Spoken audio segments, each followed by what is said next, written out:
Good day, everybody. Welcome to today's video. Today's video, I'm going to rebuild an MP241, and I want to be clear that the kit that they make does not reference the newer model MP241 that has a different input bearing and seal. So the first thing I'm doing is removing the nut, and then I'm going to pull the drive shaft flanges off, both sides, front and rear. And I was lucky enough that these came off by hand.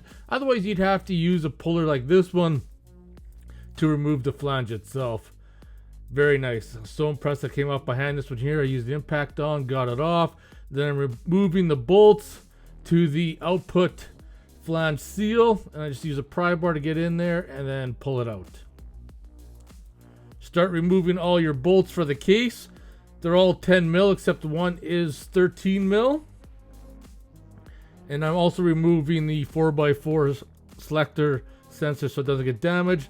Hit the case with a mallet when all the bolts are out and it'll split. I'm just using a pry bar to open her up to get inside. Remove the case. Tapping the output shaft with a mallet just to kind of get it free. Remove the shaft and chain. Remove the other shaft. Pull out the shift fork. And like I said, I'm not removing the planetary because the kit doesn't come with the seal and bearing. So I'm removing the snap ring for the output shaft bearing. Flip over the case, go from the other side with a punch and hammer, tap it out. There's the bearing. Same thing, flip it over again, tap the seal out, and the seal's out. Cleaning the case, both halves, because you need to have the old markings off before you can seal it back up. And just tapping the bearing in place, put the snap ring back in.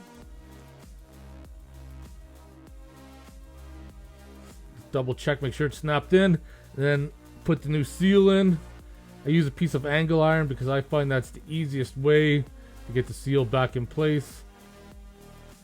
And then on the other case, I pulled out the bearing as well.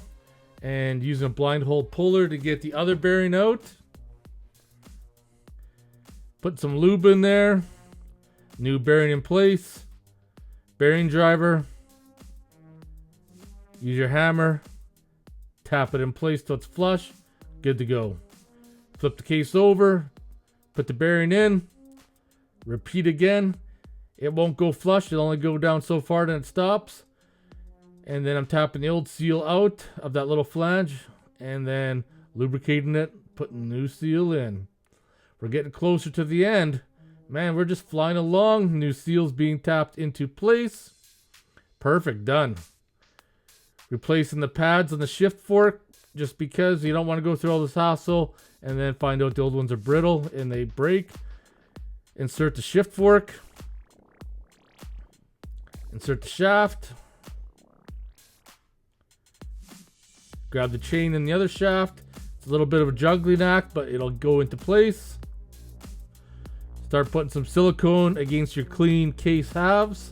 Small bead, and I like to rub it flat all the way around. Grab your case. It's very important that the case has to sit flat. If it doesn't, your case isn't meshing with the oil pump splines. It has to be flush before you tighten it down. And go ahead and tighten down the bolts. Put silicone on the outside flange there. Get it ready to seal up. Same thing, smear it with your finger. Put the cover on. And this can only go on one way, so you can't screw it up. Once again, tighten the bolts. Lubricate the surfaces. And there we go. Flange is on, tighten down. Same thing with the other side. But you have to put silicone on those threads so no oil leaks out. Same thing, put it in. Nut on. Tighten her down. And then lastly, put your sensor back in and you're done. This is the very fast version. I hope you guys liked it. And I'll see you guys in the next one. Take care.